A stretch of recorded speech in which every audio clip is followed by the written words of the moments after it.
Hi viewers, welcome to our channel. Kannada super star Yash గారు నటిస్తున్న toxic మూవీకి అయితే ఒక షాక్ తగిలిందని చెప్పుకోవాలి. సో ఈ మూవీ టీం పైన కేసు అయితే నమోదు చేశారు. మరి ఏం జరిగింది, ఎందుకు కేసు నమోదు చేశారు, మరి సినిమా షూటింగ్ జరుగుతుందా, ఆగిపోయే అవకాశాలు ఉన్నాయి? సో ఇప్పుడు ఇదే అంశం మీద డిస్కస్ చేయడానికి ప్రజెంట్ మనతో పాటు జయదేవ్ గారు సీనియర్ జర్నలిస్ట్, వారితో ఒకసారి మాట్లాడదాం. సార్ నమస్కారం. సార్ నమస్తే సార్, యష్ గారి మూవీ అంటే KGF 2 తర్వాత ఆయన చాలా గ్యాప్ తీసుకొని తీస్తున్న సినిమా ఇది. టాక్సిక్ పైన అనౌన్స్ చేయగానే చాలా ఎక్స్పెక్టేషన్స్ కూడా పెరిగిపోయాయి.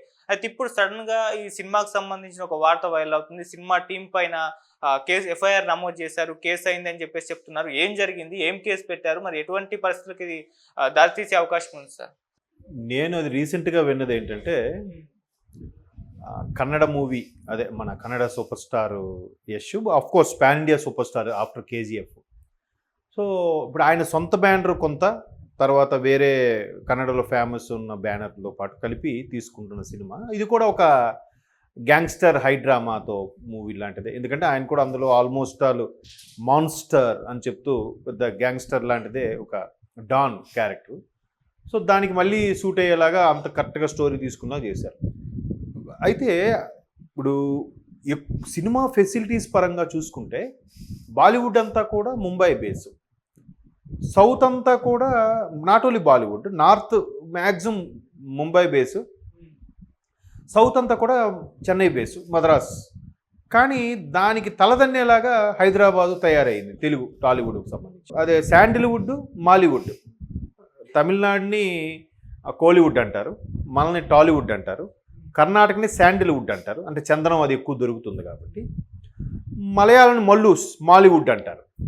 సో మాలీవుడ్కి శాండిల్వుడ్కి ఈ హైదరాబాద్ లాగా, చెన్నై లాగా వరల్డ్ క్లాస్ స్టూడియోలు కానీ, హైఫై టెక్నాలజీతో ఉన్న ఇది కానీ పూర్తి స్థాయిలో లేవని విన్నాను ఎక్కడో, అంటే వాస్తవం కాదో తెలీదు.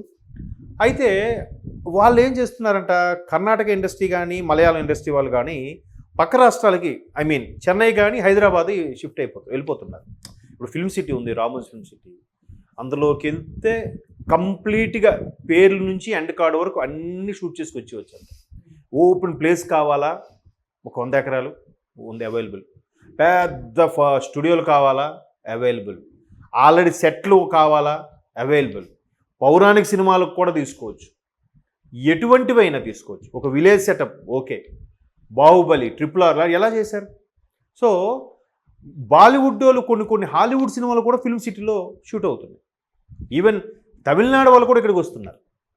చెన్నై ఎప్పుడో వెల్ డెవలప్డ్ సిటీ అయినప్పటికి కూడా.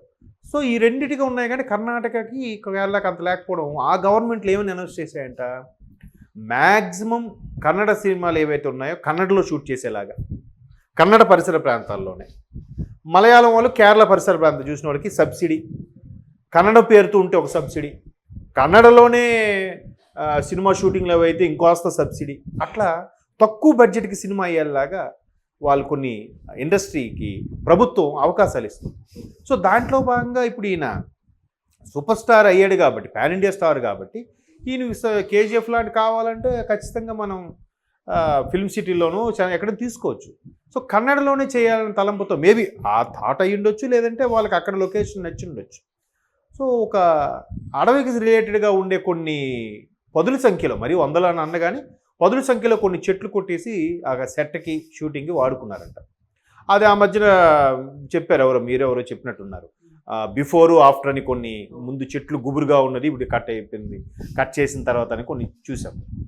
సో అట్లాంటిది ఆ ఇష్యూ ఇది ప్రకృతి ప్రేమికులు అలాగే దాన్ని ఏమంటారు చూసారా, ఎప్పుడైనా సొసైటీకి ఇబ్బంది కలుగుతుంటే వాళ్ళు వస్తారు, దాన్ని ఆ సొసైటీ పేరు ఏదో ఉంది గుర్తురావట్లేదు.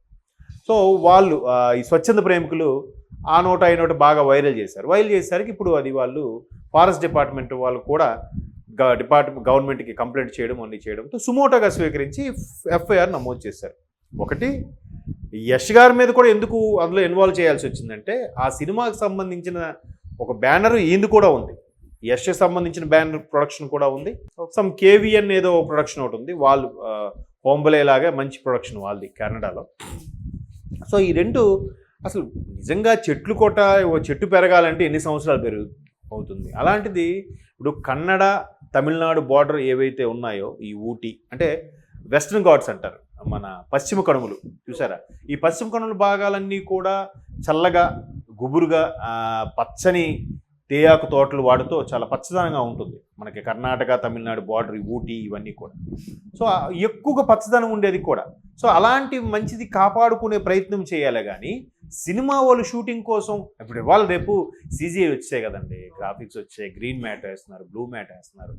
మొన్న కలిగి తీశారు, ఎక్కడెక్కడో చూపించాడు, ఏదో వేరే ప్రపంచంలోకి తీసుకెళ్ళిపోయాడు డైరెక్టర్. తీరా చూస్తే అది మొత్తం blue mat green mat set అంతే కదా, చేయొచ్చు కదా. సో అలా కాకుండా న్యాచురల్గా కావాలని చెట్లు కొట్టేసి ఇంత ప్రయత్నం చేయడం అనేది ఒక విధంగా తప్పు. ఎందుకంటే సినిమా అనేది నలుగురికి ఇన్స్పిరేషన్గా ఉండాలి కానీ కొంతమందికి ఇలాగా బ్యాడ్ థింకింగ్లా ఉండకూడదు. పైగా ఇంతమందికి ఇష్టమైన హీరోగా ఉన్న యష్కి మీరు అన్నట్టు గ్యాప్ తర్వాత వస్తున్న సినిమా మరి కాస్త ఇంపాక్ట్గా ఉండాలి కానీ ఇలాంటి ఇబ్బందులతో ఉండకూడదు అనేది చాలామంది అభిప్రాయం. సో ఇప్పుడు మరోవైపు కాంగ్రెస్ ప్రభుత్వం ఉంది అక్కడ, వాళ్ళు కూడా తర్జనభర్జనలు పడుతున్నారు. ఇంకొక వైపు బెంగళూరులో కూడా ఒకప్పుడు ఎగ్జాంపుల్ చెప్తున్నాం, చాలా చల్లని ప్రదేశం, సౌత్లో అంత మంచి ప్రదేశం, మంచి సిటీ, ప్లెజెంట్గా ఉండే సిటీ ఇంకేది లేదని బెంగళూరు అందరూ ప్రిఫర్ చేశారు. ఇప్పుడు బెంగళూరులో రోజు సాయంత్రం అయితే వర్షం పడేదట, చిన్న చినుకులను పడేవాట, ఆ వాతావరణం అంత బాగుండేదట. ఇప్పుడు అసలు చినుకులు పడట్లేదు, విపరీతమైన hot temperature, water problem, pollution problem, traffic ఇంకా చెప్పలేమంట, భయంకరం అంట. ఇంకా హైదరాబాద్ బెటర్ అంటున్నారు. సో దానివల్ల ఆల్రెడీ కొంతమంది బిజినెస్ మ్యాన్లు, అంటే ఇది ఎగ్జాంపుల్, ఎందువల్ల ఈ ఉన్న చెట్లని కాపాడుకోలేకపోతుంటే ఇంకా పొల్యూషన్ పెరిగిపోతే ఏమవుద్ది. ఒక బిజినెస్ మ్యాన్ ఆల్రెడీ ఒక ట్వీట్ చేశాడు, బెంగళూరులో ఫేమస్ బిజినెస్ మ్యాన్, బెంగళూరు లాంటి సిటీ ఇంకోటి నిర్మిస్తే బాను దగ్గరలో అని. అంటే ఆల్రెడీ దాంతో ఫెడప్ అయిపోయాను కదా అర్థం. అవును. ఇంకో ఒక సాఫ్ట్వేర్ ఎంప్లాయీ ట్వీట్ చేశాడు, బెంగళూరు దగ్గరలో ఒక 200 కిలోమీటర్స్ రేడియస్లో ఇంకో IT సెక్టార్ స్టార్ట్ అయితే బాగుండు అని ఆయన అభిప్రాయం చేశాడు.